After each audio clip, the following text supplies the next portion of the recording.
Hello, and you're all very welcome, those of you who are watching this today on the 45th anniversary of the death of volunteer Bobby Sands. He died on the 5th of May, 1981, and we are very privileged and honoured today to be in the company of Tommy McKearney, who is going to give us some information, maybe an overview of the man, Bobby Sands, his life and his politics. So this is in memory of volunteer Bobby Sands. Thank you, Tommy.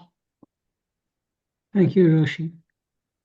It's an absolute privilege and an honour to have the opportunity here to speak to one of Ireland's greatest heroes, martyred Bobby Sands. Today we're going to commemorate his passing and celebrate his life. Robert O'Shaughnessy was the name he often used. His name, Robert Sands, translated into Irish.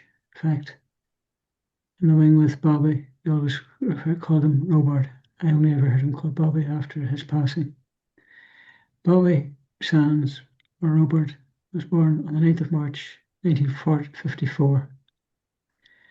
His family first moved to Newton Abbey until 1961 as a result of intimidation by the local unionist mobs. The family decided to moved again across to Rathcoole. Rathcoole was at the time designed as a mixed area, 30% nationalist or Republican, 70% unionist. By the time Bobby was 12 years of age, 1966, he began to experience significant sectarian harassment while living in Rathcoole.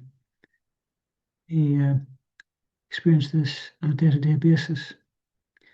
However, at 1970, having left technical college, he decided to apply his skills to coach building. So he was apprenticed to a coach builder in the district, but again, he was constantly subjected to sectarian harassment at work, type of abuse, verbal abuse constantly. But in 1971, he was threatened at gunpoint to leave his apprenticeship. And by that time, when he was surrounded by armed thugs, he decided that the only thing to do was to change the situation, was to respond by joining the Irish Republican Army in 1971. In June of 1972, his family were forced to leave Rathcoole after the home was attacked and moved to where Bobby spent, or his family certainly spent the rest of their time, in Twinbrook in West Belfast. He was arrested in October 1972, charged with possession of 4 handguns. He was sentenced to 5 years in jail, and he was released in April of 1976. Keep in mind, April 1976 he was released. He was rearrested in October of 1976, along with Joe McDonald, who was also died on hunger strike. So it was only a few months after he was released in 76, April 76. He was rearrested, charged with possession of a handgun, and sentenced to 14 years in jail.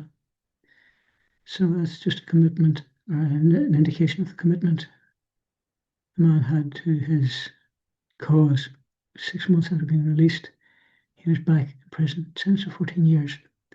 At the time, he would have been due for release in October of 1983 if he had been willing to compromise and to conform to prison regulations. Of course, Bobby was never one to compromise, never one to conform to prison regulations or the dictates of the British Orange State and its minions. By 1976, before he was arrested, the British government, under the direction of the Labour Party, had decided to end what are called special category status. And Kieran Nugent had launched what we come to call the blanket protest by refusing to wear prison-issued clothing. As a result of that, he was confined to a cell 24 hours a day. stripped of all his clothing and forced to wear a blanket with nothing else to wear. So when Bobby was sentenced in September of 1977, he joined the blanket protest, by which time there was a considerable number of Republican prisoners, both IRA and INLA, on the blanket protest. By 1978, there began what's sometimes called the dirty protest, as a result of when men were slopping out, that's taking their chamber pots up from their cells because there was no in-cell sanitation at the time. They were often viciously attacked by the prison officers, and therefore, as a result of that, started to smear excreta on the walls. 1979 was the first time I met Bobby Sands. He has, along with several others, were moved into the wing I was in H3. Bobby, Brenton Hughes, Brent McFarland, and a number of others, very significant figures in the Republican movement at the time. After I found or met, I realised the personality that Bobby was. He was a dynamo, a live wire. Although confined to cell like the rest of us, he was an inspiration to us all. He spoke Irish. He was a Gaeilgeoir, fluent Gaeilgeoir, also a Muncho, teacher of the Irish language. He was a wonderful singer. He had a marvelous singing voice. And he would write songs. He wrote poetry, and a great storyteller. For those of you that mightn't be aware of it, because we were locked up in a cell, confined to a cell 24 hours a day, we're talking here about singing, giving Irish language classes, as he did on a daily basis.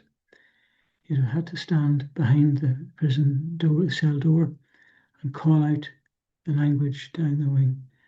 You have to tell the stories at night by calling down the wing. You have to sing by singing down the wing. And when men were confined to a cell 24 hours a day, 7 days a week, it was very difficult to maintain morale, though morale was, generally speaking, kept up and quite high for under circumstances, when considering the circumstances. But he was part of that milieu, maintained high morale through singing, telling stories, and teaching the Irish language. He was constantly a live wire on the wing, and he was fearless. No matter what abuse the prison officers gave him, Bobby refused to bend. And keep in mind that on a regular basis, there was beatings handed out. He was often selected for special brutal treatment because of his personality. He would have been subject to beatings when they called what a cell search was called for, or when they were moving from one wing to the other. So this was the life he led along with the others on the block. He was, as I said before, an inspiration to others and showed amazing leadership and courage in leading the protest and the movement. Constantly an advisor to the OC, the officer in command of the blocks at the time, Brenton Hughes. We had a chance to meet for brief periods of time at Sunday morning service, the only time through the week that people could actually meet and have a conversation at Sunday Mass as a service. Brenton Hughes, Brent McFarland, Bobby Sands would often be seen together discussing the situation. And consequently, by the end, coming towards the middle of 1980, it was decided to call a hunger strike, which began in October 1980. Brenton Hughes led that hunger strike with 7 other men on hunger strike, myself included. But in October of 1980, Bobby took over as officer in command of the IRA prisoners in the H blocks, took over from Brenton Hughes. And he remained there until 1st of March, as the first hunger strike ended before Christmas of 1980. It was an opportunity to end the cycle. British had an opportunity which they refused to take by their disingenuous use of misleading.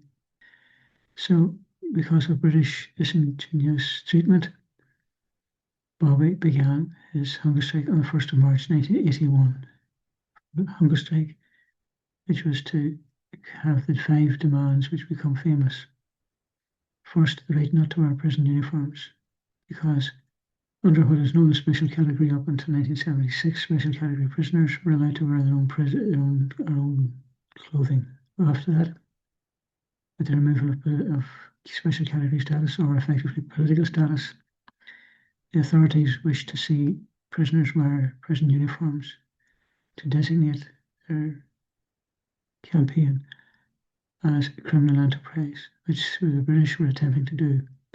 Clearly, the British, with their hideous reputation of empire, knew that any conflict between Irish freedom fighters and British imperialism would be seen around the world for what it was. So in an attempt to redefine the narrative in their favour, decided to show imprisoned Republicans in prison uniform doing prison work, conforming to prison criminal type regulations. This is the reason why the blanket protest started, while the fight for political status began. And so the first demand was the right not to wear prison uniforms. Second, the right not to do prison work. 3, the right to freedom of association with other prisoners and to organise education and recreational pursuits. 4th was the right to 1 visit, 1 letter and 1 parcel per week. And 5th demand was the full restoration of remission lost through the protest. The reason for that was that every month when prisoners were refusing to conform to prison regulations, or in other words, men on the blanket, the authorities would come in and take 1 month for every 1 month's remission away from every prisoner that was liable for remission. So it meant that effectively every day a man spent on the prisoner spent on the blanket, he would lose a day's remission, which applied to those that were serving sentences as opposed to life sentences. On the 9th of April 1981, Bobby won the Fermanagh and South Tyrone by-election for Westminster and become an MP, having secured 30,483 votes against the Unionists' 29,946 votes. This was an astonishing feat. It demonstrated very clearly that whatever the British would say about, or claim to say about the IRA and its prisoners, by having such a huge vote, it effectively denied the British the ability to claim that prisoners were not political, having secured a majority in a Westminster seat. And Bobby was elected to Westminster. Of course, he was never to take a seat. He was confined to prison for all that time. But this was a major strike against the British, and effectively, in many ways, arguably, it was the end of Britain's attempts to criminalise the Republican Army and the INLA, because with such a support, it was clear and indicative that population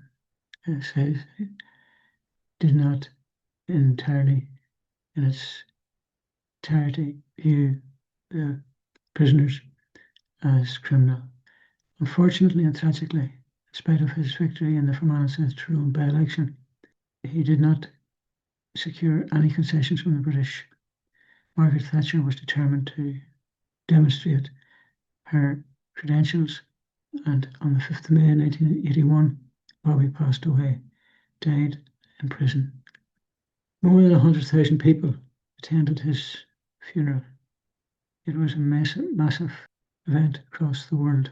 It was recognised. The Iranian President Abdul Hassan Bandasar sent a message of condolence to the Sands family. Palestinian prisoners smuggled messages of support out. Support came from Fidel Castro, from Nelson Mandela recorded the fact in his diary, and across the world, the fact that Bobby Sands, an Irish Republican prisoner elected to Parliament, had passed away, was noted, and to this very day it's noted. In the months that followed, 9 other prisoners died on hunger strike. Francie Hughes, Raymond McCreesh, Patsy O'Hara, Joe MacDonald, Martin Hurson, Kevin Lynch, Kevin Doherty, Thomas McElwee, and Michael Devine passed away on hunger strike. Events of the hunger strike ended on the 3rd of October 1981 after 217 days. The consequences were enormous and can be felt to this very day. With such impact across the world, it was something that, while the British refused to compromise at the time, they were forced to recognise the fact that the Irish Republican Army and its allies in the Irish National Liberation Army had very significant support. Bobby had been elected in the 6 counties in Fermanagh Throne. 2 other prisoners, Kieran Doherty, had been elected in a Southern Irish election for the Monaghan-Cavan constituency.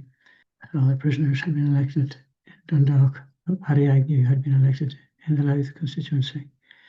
Other prisoners had received very considerable results, although not winning seats in other constituencies in the 26 counties as well, indicating that there was more support for the movement than was claimed by either the British state or the Irish state, for that matter, Free State.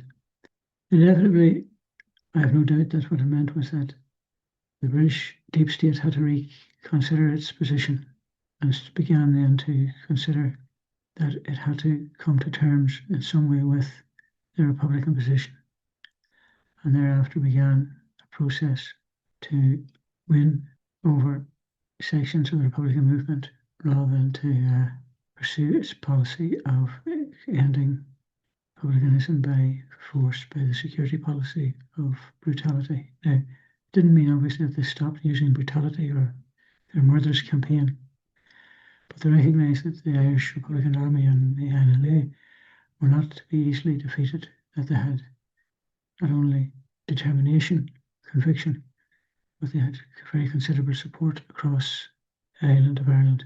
So this led to them reconsidering their situation. So much of it down to a hunger strike campaign launched on the 1st of March 1981 by Bobby Sands, and his tragic death on this day 45 years ago, the 5th of May. Very good, Tommy. Thank you very much. You managed to go through a timeline there, and even to be able to inject those personal anecdotes was particularly actually moving to hear someone talk who knew the man. And maybe, like, I know that's a personal thing or whatever, but clearly you were aligned politically as well. And I just wonder sometimes that when great martyrs and brilliant revolutionaries are invoked by many, sometimes you wonder what would they actually say if they were here. What would Bobby Sands have to say about the current state of Ireland, for example? And that's not to put words into your mouth and for you to guess what he would say, but having the political persuasion, conviction, and vision that he had for Ireland. Can you tell us what he would think of Ireland today? I think we've got to be very careful about attributing to those that are past, that are dead, what they would say today. I think that doesn't apply just to my view, but everybody else. I think we've got to leave the dead in peace.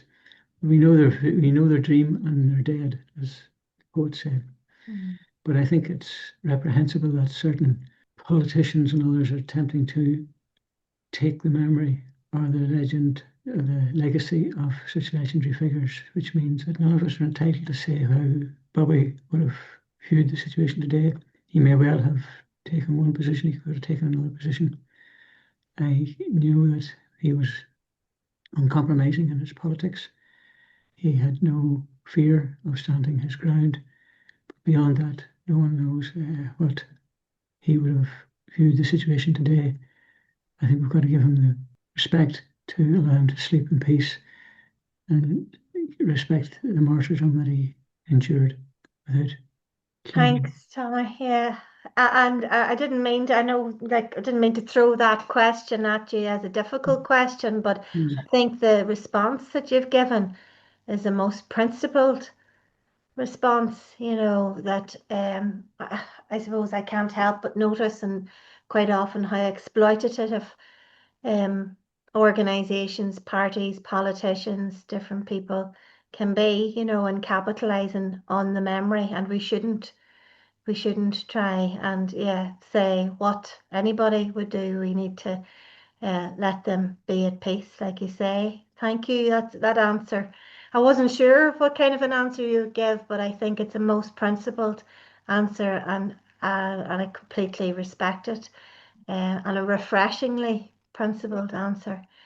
Um, Tommy, one other thing I suppose that you touched on there when you're going through his timeline is how, when he died, that he got international recognition from the like of Mandela, and from Iran as well. And as we know, one of the streets in Tehran is named after Bobby Sands as well.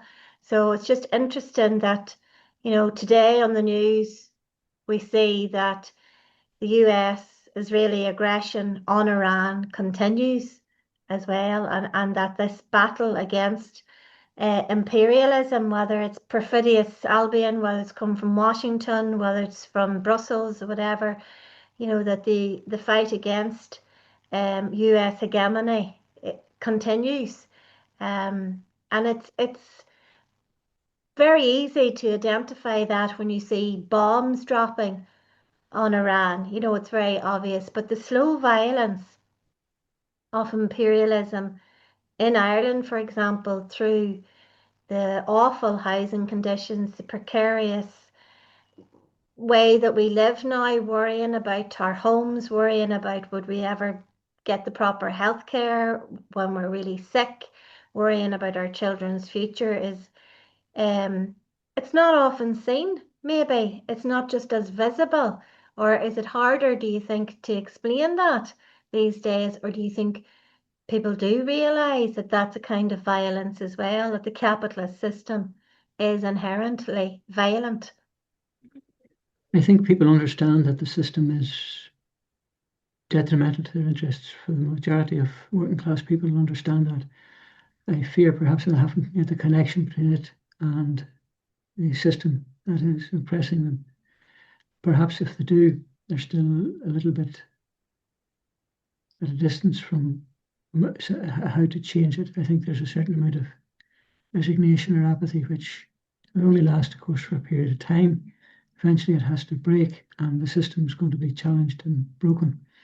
But for the time being, people are enduring ever increasingly desperate conditions, housing, employment conditions, income, cost of living, increasing all the time. And eventually, of course, the patience will break. There'll be a straw that'll break the camel's back. And at that stage, then we're talking about to look for the allies, the alliances that will help us.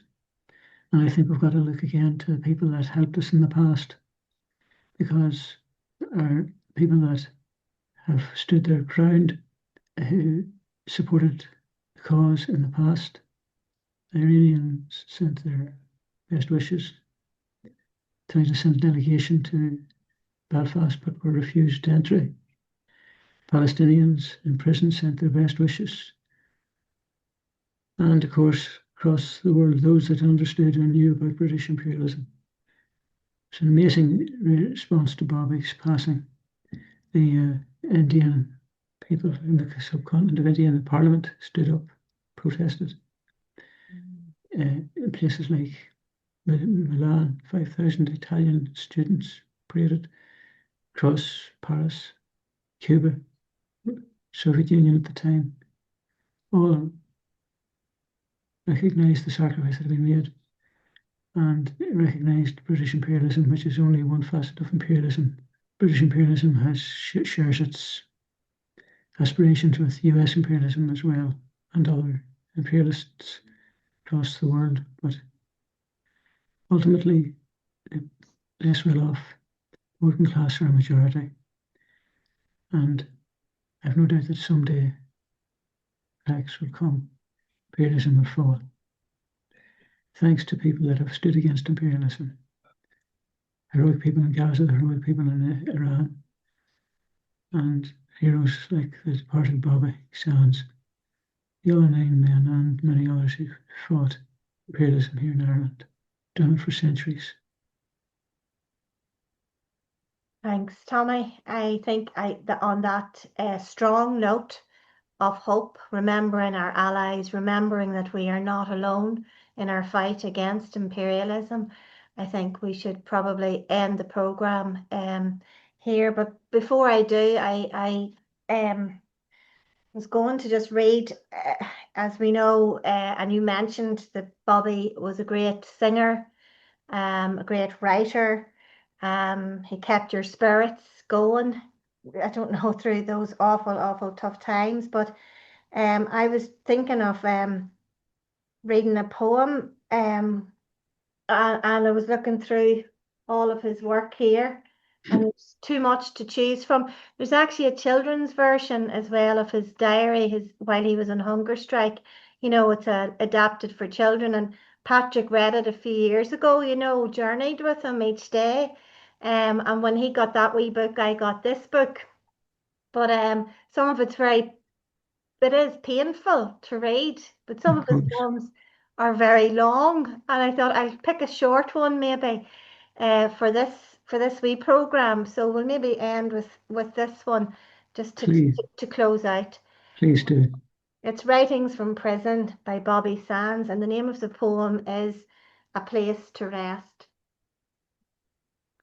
As the day crawls out, another night crawls in.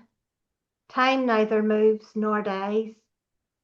It's the time of day when the lark sings, the black of night when the curlew cries. There's rain on the wind, the tears of spirits, the clink of key on iron is near. A shuttling train passes by on rail. There's more than God for man to fear. Towards where the evening crow would fly, my thoughts lie, and like ships in the night, they blindly sail, blown by a thought that breaks the heart of 40 women in Armagh jail. Oh, and I wish I were the gentle folk around a heartened fire with the fairies dance unseen, away from the black devils of H-block hell who torture my heart and haunt my dream. I would gladly rest where the whinbush grows, beneath the rocks where the linnets sing, in Carnmoney graveyard neath its hill, fearing not what the day may bring. Wonderful. Thank you, Roisin. That's marvelous. Thank you, Tommy, for joining us. And the 5th of May, 2026, 45 years since the passing of our great revolutionary who sacrificed a huge deal, more than most, for the cause of liberty. And never, ever will they criminalise our struggle, our liberation struggle. Free Ireland, free Palestine. Slang Thanks, Roisin. boy. Slán.